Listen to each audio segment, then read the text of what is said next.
The film opens with a dose of an egg yolk being infused with a strange green liquid. The yolk then parts separated and makes an indistinguishable duplicate.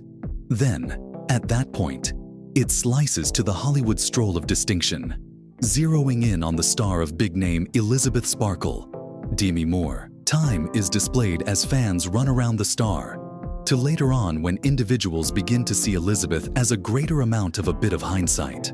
Elisabeth has a television high-impact exercise show called Sparkle It Up. At the point when she can't utilize the ladies' room, she goes into the men's room and stows away when she hears somebody coming. Elisabeth hears the organization's leader, Harvey, Dennis Quaid, looking at needing to dispose of Elisabeth since she has hit 50 years old. She later eats with Harvey, who horribly stuffs his face with shrimp, who lets her go.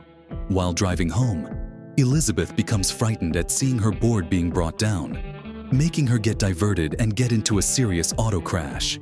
At the specialist's office, she is told by the medical caretaker, Robin Greer, that she is a wonderful competitor, subsequent to doing a determine the status of her.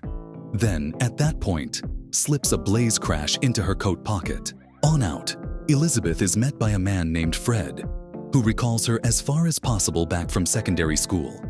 He tells her she is as yet the most gorgeous lady on the planet, and he gives her his number, regardless of him plainly coming on major areas of strength for excessively excited. Back at home, Elisabeth watches the items in the Glimmer Drive, which promotes something many refer to as the substance. A voice, Jan Bean, makes sense of that. The substance gives the client the experience as living as a more youthful and better form of themselves, exchanging between the youthful and old bodies like clockwork regardless. Elisabeth at first turns down focusing on this, yet subsequent to feeling desolate and yearning for her magnificence days. She calls the number and is essentially given a location and is told to give hers. Elisabeth gets an ID card and goes to the location, which is down an obscure back street in a mystery building. She finds a store box with her number and opens it to track down the substance inside. She gets back and infuses herself with the green liquid from prior. Sooner or later, Elisabeth tumbles to the floor in torment, while a Goliath cut opens up in her back. A more youthful, lovely lady, Margaret Qualley, rises up out of Elisabeth's back. She closes up the injury and utilizations a stabilizer liquid on herself and the Elisabeth body to keep her body adjusted. The young lady begins to go by Sue and rapidly procures a spot at Elisabeth's old organization in the wake of prevailing upon Harvey. Sue partakes in the freshly discovered consideration she is getting and experiences her most memorable week with high energy. At the point when she gets back to being Elisabeth, her life stays mediocre and dull, with her main significant movement being returning to the organization to gather her other assets from Harvey. At the point when she gets back to being Sue, she has her new wellness show got full-time, with Harvey consenting to work around her strange timetable. Sue then forms a different room in the washroom to conceal Elisabeth's body while she is oblivious. The commotion makes a perturbed neighbor gripe, just for him to withdraw and attempt to fruitlessly hit on Sue when he sees that she is a flawless young lady and not Elisabeth. Sue heads out to have a great time only hours before she wants to switch. She brings back a person named Troy, Oscar Lesage, to connect with, yet she begins to get a nosebleed since her time has expired. Needing somewhat additional time, Sue reuses a stabilizer cylinder and concentrates additional liquid from Elisabeth's body so she can go through the night with Troy. At the point when Elisabeth awakens, she figures out that the additional opportunity spent as Sue has made her right hand look more established and wiped out. She calls the number for the substance, just to be informed that the impacts are irreversible and that she wants to regard the equilibrium, and furthermore to not see Sue as a different individual when Sue is still Elisabeth. In the wake of getting her top-off unit, she goes to a coffee shop where she sees an elderly person, Christian Erickson, with a comparative skin coloration on his arm as the medical caretaker who prescribed the substance to her.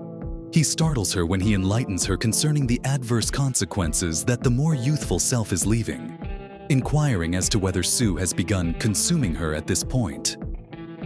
Elisabeth runs out overreacted and is shouted at by Troy, who is getting his bike from her structure. Elisabeth sees as Fred's number and chooses to take him up on his proposal to go to supper. He energetically acknowledges and reserves a spot. At the point when Elisabeth is set to head out the entryway in the wake of preparing, she gets diverted by seeing the board for Sue's show gazing at her her window. Elisabeth continues onward to the washroom and eliminates or reapplies cosmetics until she simply turns out to be so harsh and disappointed that she abandons the date without reaching Fred once more. During a taping of Sue's show, she does a terrible take since she felt something protruding against her rear. Sue conceals herself and leaves the room as they do a playback to try not to see what she trusts isn't genuine. She goes to the restroom and pushes the irregularity up her leg and out of her stomach button, which ends up being an entire chicken leg.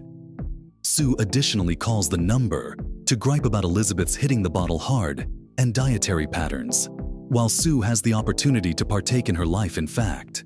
Sue later goes to the studio to discover that the taping for her show has been dropped. At the point when she goes to see Harvey, he tells her that she has become so famous that they believe she should have another year's Eve exceptional. Sue acknowledges and afterward removes additional time from Elisabeth than needed. At the point when she returns to Elisabeth's body, she has become considerably more established and more incapacitated looking, with her legs scarcely ready to move. Elisabeth begins to keep herself occupied by utilizing a French cookbook that Harvey got her as a stooping gift, all while developing to loathe Sue as she watches her on a syndicated program, jokingly discussing Elisabeth's old show. In counter for Elisabeth's appalling things to do, Sue winds up enduring 3 months separating liquid from Elisabeth, what begins to seem to be a contaminated sore. At the point when she attempts to utilize it once again, the liquid comes out looking necrotic. She calls the number, and the voice tells her that she has arrived at the finish of her designated use time for her young body, and the settling liquid will reset when she returns to Elisabeth's body. Sue sees no other choice except for to do that, and when she gets back to Elisabeth's body, she has turned into an odd, hunchbacked plague. Elisabeth chooses to end the substance, which won't turn around her effects, however will let her keep on carrying on with the remainder of her life as she is. She gets a dark liquid and begins to infuse Sue in the chest with it. However, she avoids utilizing the whole needle and pulls out. Sue awakens and winds up eye to eye with Elisabeth. Sue violently goes after her until she crushes Elisabeth's face over and over against a mirror prior to pounding the life out of her. Sue then goes to the organization to prepare for the New Year's Eve unique. Sadly, her body starts to, in a real sense, self-destruct, with 3 of her front teeth dropping out, her fingernails falling off, and her left ear sliding off. Sue runs back home frantic to fix things, then finds the vial of the activator liquid which was just intended for one-time utilization. Figuring it will make one more youthful body, it rather brings forth an absolutely sickening animal called Monstro Elisasue, which has numerous limbs, teeth, bosoms, and Elisabeth's wheezing face on the rear of it. Monstro returns to the organization with Elisabeth's face from a banner taped to it and squeezing into Sue's dress. As Monstro approaches the stage, the face tumbles off and uncovers its ugly look to the crowd, even a few kids. Harvey assaults Monstro and blows its brains out with a mic stand. However, the head recovers. Its arm tumbles off and splashes the crowd in a wellspring of violence, covering the whole room in only red goo. Monstro figures out how to leave the studio until it implodes and splatters into nothing. Rising up out of it is a beefy mass with Elisabeth's unique face joined. She creeps towards her stroll of notoriety star, gazing upward with bliss and envisioning shines descending upon her. Elisabeth grins one final time before she breaks down into a puddle of goo. In the first part of the day, a story scrubber washes away the puddle, abandoning no hint of Elisabeth.